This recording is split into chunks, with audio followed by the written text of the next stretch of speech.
everyone, it's me, Jordan. Welcome back to the channel. Alright, it's happening. We are taking Draculaura from Monster High and turning her into a Dungeons & Dragons character. If you already know about Dungeons & Dragons and know about a lot of the terms that I'm going to use, I'm going to place a timestamp right above. Go ahead and skip to that part and you can continue watching the video from there. You have two choices when you make a character sheet. You can pick the standard array, which is a standard set of numbers that you can use for your attributes. When I say attributes, I mean like your dex, your intelligence, that kind of stuff. Or you can do what I did when I first started to make this video, which is I rolled for them. Things that you're going to think about and pick while you're creating your character are going to be your background, your class, your race. You're going to pick things like your personality trait, your ideals, your bonds, your flaws. These things all just help with the roleplay aspect of Dungeons & Dragons. Let's get into talking about Draculaura as a Dungeons & Dragons character. Okay, let's talk race. So for Draculaura, I chose the High Elf race. High Elves are, very graceful. They live a very long time. I felt like with that, it matched to Draculaura being a vampire as close as I could without actually making her a vampire.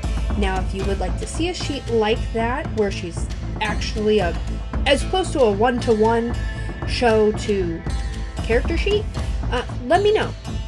That would require us to do a little more homebrewing and researching, but it's something I would be interested in doing. Yeah, basically, we went with the High Elf race. It was the closest race that I personally could find that fit Draculaura's long lifespan.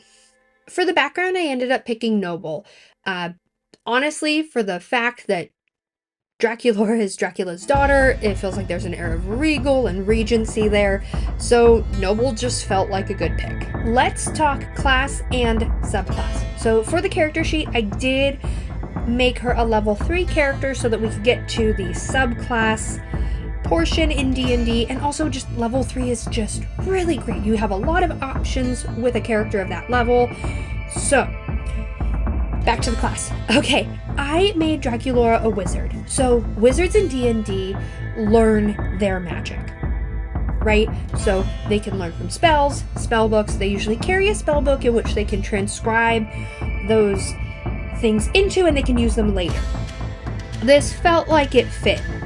For the subclass, we did go with Order of Scribes. And the reason why I picked this is the description when you read it. The last line is really what hit and made me feel like, ooh, this is a good one. So the last line in the description is, all wizards study books, but a wizardly scribe talks to theirs. That really spoke to me, given that in the show, Draculaura can talk to Codex, her spellbook. So I thought this, flavor-wise, really matched with what we were trying to build here. Personality trait. What I chose was, despite my noble birth, I do not place myself above other folk. We all have the same blood. Given the fact that Draculaura loves to help all of her friends, it doesn't matter who they are or what kind of monster they are or what kind of ghoul they are, she helps them. This felt like it rang true. For the ideals, I picked independence, and it reads as, I must prove that I can handle myself without coddling from my family. For the bonds, it reads, I will face any challenge to win the approval of my family. Which is 100% Draculaura.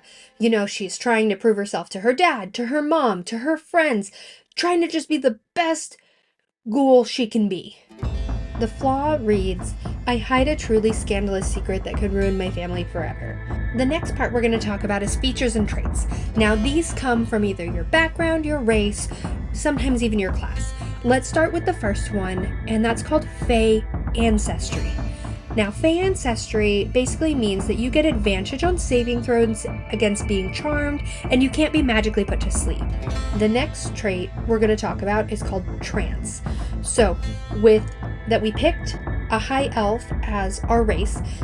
In D&D, elves don't need to sleep like most other races. They can meditate for 4 hours and get all the same benefits of a long rest. Dark vision is our next one, and it is literally what it sounds like. You can see in the dark, usually up to about 60 feet. Most races in Dungeons and Dragons do have dark vision. Some unfortunately don't. But basically that's what dark vision is. You can see in the dark. Ritual Adept is next. So basically trying to make this as simple as possible.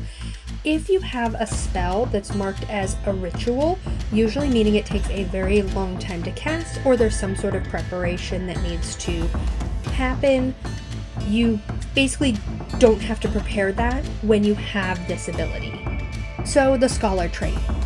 Basically, long story short, it gives you the ability to be proficient in one of a few things, such as Arcana, History, Investigation, Medicine, Nature, or Religion. And you have an expertise in that skill. Wizardly Quill. It is literally exactly as it sounds. You conjure a magical quill that requires no ink to write with it, but the benefit of using this trait is the time it takes you to copy a spell into your spell book equals 2 minutes for the spell level. So basically, instead of it taking you potentially days, right, to transcribe a spell to your spell book, it can take anywhere from 2 minutes, up to 20 minutes. Okay, the last trait we're going to be talking about is called Awakened Spellbook. Now, this is a specific feature for the Order of the Scribe subclass. So, basically, when you're holding your spellbook, it gives you a few benefits, such as being able to use the book as a focus. When you cast certain ritual spells, the casting time is instant instead of 10 minutes. Let's talk proficiencies. So these are things that you're good at, or you have some sort of a, more than a basic understanding in. So for languages, we have Common, and also it's not listed here, and I apologize. We also have Sylvan, which is the Elvish language. We also have a proficiency using simple weapons. That would be because we're a wizard and we cast spells versus necessarily using a weapon. But we can if we needed to. Let's talk about spells. So, first we're going to talk about cantrips. Cantrip is basically a free magical action. The first one we're going to talk about is called Prestidigitation. Some of you may have seen this used on things like Critical Role. Basically, Prestidigitation is where you can clean your armor up, and it's also described as a minor magical trick, so snuffing out lights in an instant, and other things like that. Let's talk about Minor Illusion. Minor Illusion is described as being able to create a sound or an image of an object within range that lasts for the duration. So the range was within 30 feet of you, and the duration is a minute, which is give or take about 10 rounds of battle. Let's talk about Chill Touch. So, Chill Touch is described as creating a ghostly, skeletal hand in the space of a creature within range, and then you make a ranged spell attack against that creature to assail it with Chill of the Grave. Basically, to me, it feels like you create a spooky, ghostly hand and you kind of scare the crud out of the monster. Last cantrip I picked is called Dancing Lights, and it's listed as you create up to 4 torch-sized lights within range. You make them appear as torches, lanterns, or glowing orbs, and basically they follow you, providing a 10-foot radius of dim light. Alright, we're now going to talk about level 1 spell slots. These do require a spell slot to cast. So basically you have a certain number of spell slots and you use them to cast a spell. Comprehend Languages is a spell that when cast, you understand the literal meaning of any spoken language you hear. I also took a spell called Sleep, and it is literally as it sounds. You cast this spell to be able to put a creature to... The last level 1 spell I picked is called Detect Magic. So basically, it means once you cast this spell, you can sense the presence of magic or magical item within 30 feet of you. The first level 2 spell I picked was called Levitate.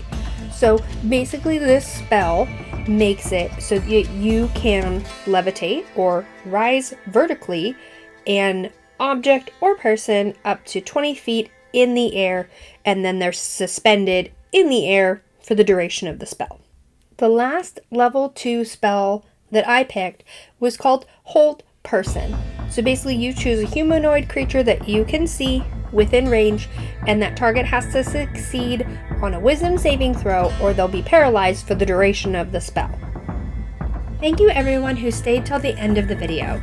We really appreciate your support for our channel. Please don't forget to like, comment, subscribe. And if you want to see more content like this, let us know what character you would want to see. Also, next video, we're going to talk about some things that might be happening with our channel. Stay tuned for the next one. See